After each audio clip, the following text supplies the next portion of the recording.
Nah, yang kedua, Erlangga itu merenovasi Bandar Ujung Galuh. Bandar Ujung Galuh dibuat oleh Ibu Sendok.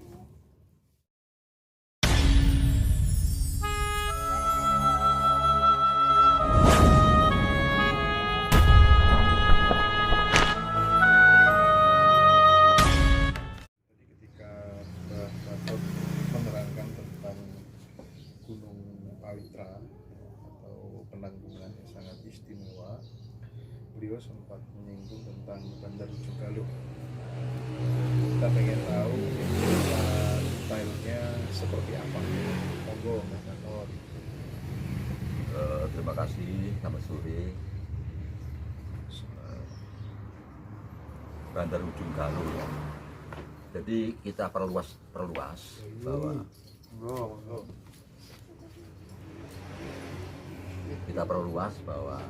Sana nggak apa-apa. Bahwa menerangkan tentang Bandar Ujung Galuh itu lebih baik kalau kita perluas dengan kita menerangkan tentang proyek Maharaja. Ini berkaitan erat dengan Erlangga sebagai penerus dari Ibu Sendok. Jadi setelah Ibu Sendok, Medang dipimpin oleh putrinya yang bernama Isanah Tunggawijaya.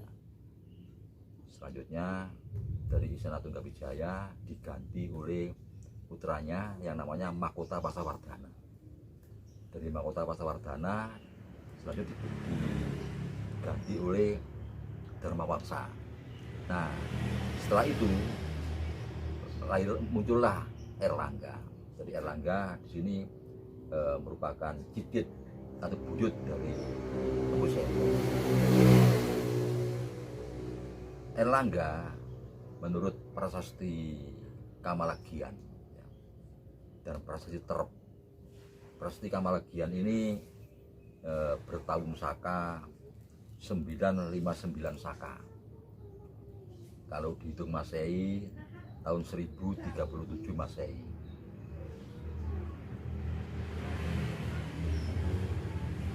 Nah, Erlangga dinobatkan sebagai Maharaja menggantikan Dharmawangsa ini tahun 1019 di Kebohireng. Jadi ini dibuktikan dengan prasasti Kebohireng yang ada di Desa Ngerong, Kecamatan Gempol. Tapi sejarawan juga ada yang berpendapat bahwa Erlangga ini dinobatkan sebagai Maharaja tahun 1009. Nah, saya rasa itu tidak penting antara tahun 1009 atau tahun 1019. Tapi di sini yang mau kita kupas tentang prasasti Kamalagian atau prasasti Klagen yang ditemukan di Dusun Klagen atau Dusun Klagen, Desa Tropodo, Kecamatan Krian, Kabupaten Sidoarjo. Prasasti ini cukup lengkap dan tidak bisa dipindah. Sudah pernah dicoba mau dipindah ke Museum Putantular, ternyata gagal karena tidak ada alat yang bisa menarik, menjebol prasasti itu, sehingga dibuat duplikat tentang prasasti Kamalagian ini. Ada dua duplikatnya, satu disimpan di Museum Jakarta, yang kedua disimpan di Museum Putantular. Sedangkan asli tetap di Klagen. Nah, yang menarik dari prasasti ini, di situ ada kalimat ya, dari panjang prasasti itu, dari atas sampai bawah itu panjang sekali, dan bagian bawah sudah hampir terbaca, tapi bagian atas dan tengah sudah masih tutup jelas. Ada kata-kata yang menarik begini: Manarahu Samanghulu mangalabanda ri ujung galuh. Tekarikang para pahuang para muyangga samanunten ri tekarikang para pahuang para muyangga ring Dwiwantara samanunten ri ujung galuh. Ini yang menarik. Jadi saya ulang ya. Manarahu samangguru mangalabanda ri ujung galuh. Tekarikang para pahuang para puyangga ring Dwiwantara samanunten ri ujung galuh. Jadi rupanya setelah ujung galuh ini dibangun oleh Erlangga, maka banyaklah pendatang dari luar pulau, bahkan luar negeri yang datang. Nah, jadi Manarahu samangguru mangalabanda ri ujung galuh ya. Teko nikang para pahuang para puyangga ring Dwiwantara. Dwiwantara itu luar Jawa atau luar negeri. Samanunten ri ujung galuh, menetap di ujung galuh. Ini menarik. Nah, dari pengertian secara global bahwa rupanya prasasti Kamalagian ini merupakan suatu prasasti yang menginformasikan pada kita bahwa di situ, di tempat prasasti itu merupakan tempat peresmian selesainya proyek Maharaja. Jadi peresmian tentang proyek Maharaja. Nah, proyek Maharaja ini ada dua yang dibangun. Satu Bendungan Waringin Sapta, yang kedua Bandar Ujung Galuh. Jadi selesainya membangun Bendungan Waringin Sapta ini dan selesainya merenovasi Bandar Ujung Galuh ini, maka didirikanlah oleh Erlangga di tempat itu. Nah, coba sekarang para peneliti yang dibingungkan itu di mana Bendungan Waringin Sapta ini? Ini yang menjadi pertanyaan besar, satu PR besar bagi sejarawan untuk menemukan di mana Bendungan Ujung Galuh, Bendungan Waringin Sapta ini. Akhirnya ya maaf, saya bukan peminter atau saya ini sok tahu ndak. Saya sebagai warga biasa ya, yang tidak hanya peduli tapi tertarik untuk mencari di mana Bendungan Waringin Sapta ini. Kok sampai sekarang ini belum ditemukan. Banyak menunjuk, ilmuwan itu banyak menunjuk di Gunung Penanggungan. Saya sulit untuk diyakini. Karena apa? Karena peresmiannya ini di Dusun Klagen ya, Desa Tropodo, Kecamatan Krian, ini di tengah-tengah antara Sungai Porong dan Kalimas, di pedalaman Lembah Hilir Desa Brantas, Sidoarjo. Tidak mungkin.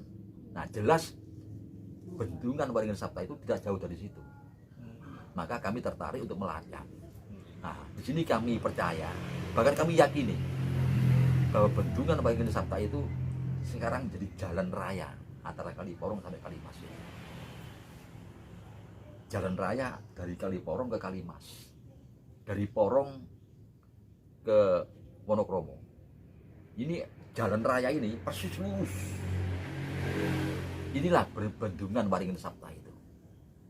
Nah, ini pernah saya sampaikan dalam pertemuan dengan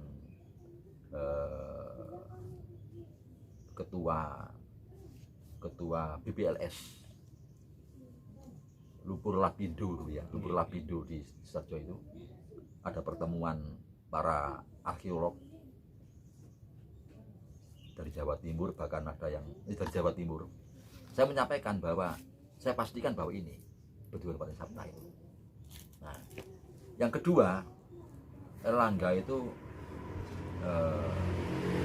merenovasi Bandar Ujung Galuh. Bandar Ujung Galuh dibuat oleh Ibu Sendok,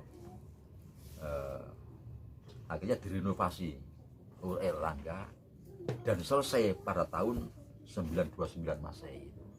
Kalau sakanya tahun 851 Saka, bersamaan dengan Bendungan Waringin Sapta ini.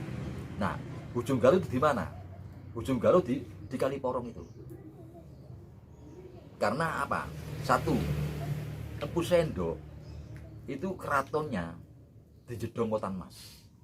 Jedong ini di lereng Penanggungan sebelah utara, agak ke tenggara sedikit. Di situ tidak mungkin bahwa bandar yang dibangun oleh Empu Sendok itu jauh dari situ. Nah, Kaliporong ya, dari Jedong Wotan Mas ini kalau lebih dari 2 km jauh jaraknya. Ini sudah masuk ke tebing Kaliporong sebelah selatan. Dan inilah yang akhirnya direnovasi oleh Erlangga sebagai Maharaja Kahuripan penerus dari Sendok. Menurut prasasti Kamalagian ini, Erlangga merubah nama kerajaan dari Medang menjadi Kahuripan. Dan merenovasi Bandar Ujung Galuh. Ini salah satu bukti bahwa Bandar Ujung Galuh itu bukan di Surabaya tapi di Kaliporong. Nah, bukti yang kedua, di tebing tepi Kaliporong ini sebelah selatan itu ada desa namanya Bandar Asri. Desa Bandar Asri. Ini satu-satunya nama bandar di desa yang ada di Kaliporong dan Kalimas. Satu-satunya cuma nama Bandar Asri itu. Nama desa Bandar Asri. Dan di sebelahnya ada desa namanya Kembang Sari, Kembang Sri, yang disingkat menjadi Kembang Sri. Ini bukti kedua bahwa Bandar Ujung Galuh itu di situ. Nah, yang ketiga di Pecinan Raos, desa Pecinan Raos ya, itu masuk desa Carat. Pecinan Raos itu nama dusun. Itu ada 2 rapala, 2 raksasa yang merupakan pintu gerbang.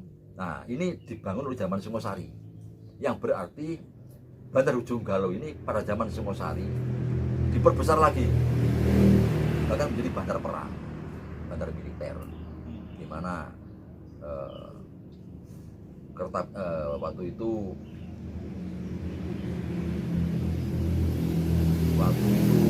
Singosari mau melakukan ekspedisi Pamelayu. Jadi Kartanegara ya. Kartanegara itu Raja Singosari terakhir itu mengadakan ekspedisi yang disebut ekspedisi Pamelayu. Itu persiapnya di situ. Dan dijadikan Ujung Galuh sebagai bandar perang. Dan zaman Mojopahit, Bandar Ujung Galuh diperluas sampai ke Kalimas.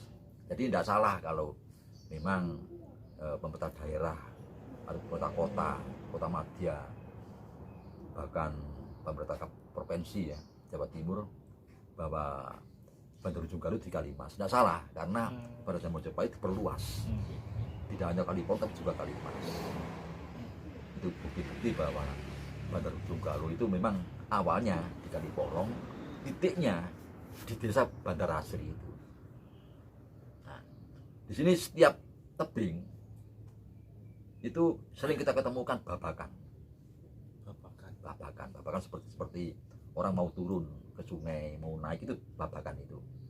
Nah, ini pentingnya kita bicara kembali tentang Kahuripan dikaitkan sebagai penerus dari kerajaan Medang. Nah, saya menyebut bahwa Erlangga membangun kerajaan dengan wilayah seluas Pulau Jawa dan Bali itu dengan ibu kota di Kahuripan. Kahuripan itu sekarang Sidoarjo. Karena jelas. Dan Erlangga menetap di situ sampai beliau wafat. Nah, kalau ada yang mengatakan bahwa Erlangga itu pernah berkeraton di Kediri, ini saya lebih merujuk kepada pendapat Profesor Dr. Slamet Mulyana. Ini sejarawan besar yang belum tertandingi sampai sekarang, menyatakan bahwa tidak satupun ada prasasti yang menerangkan bahwa Erlangga itu pernah pindah ke Kediri. Nah, tapi kalau Kediri masuk wilayah Kahuripan itu jelas.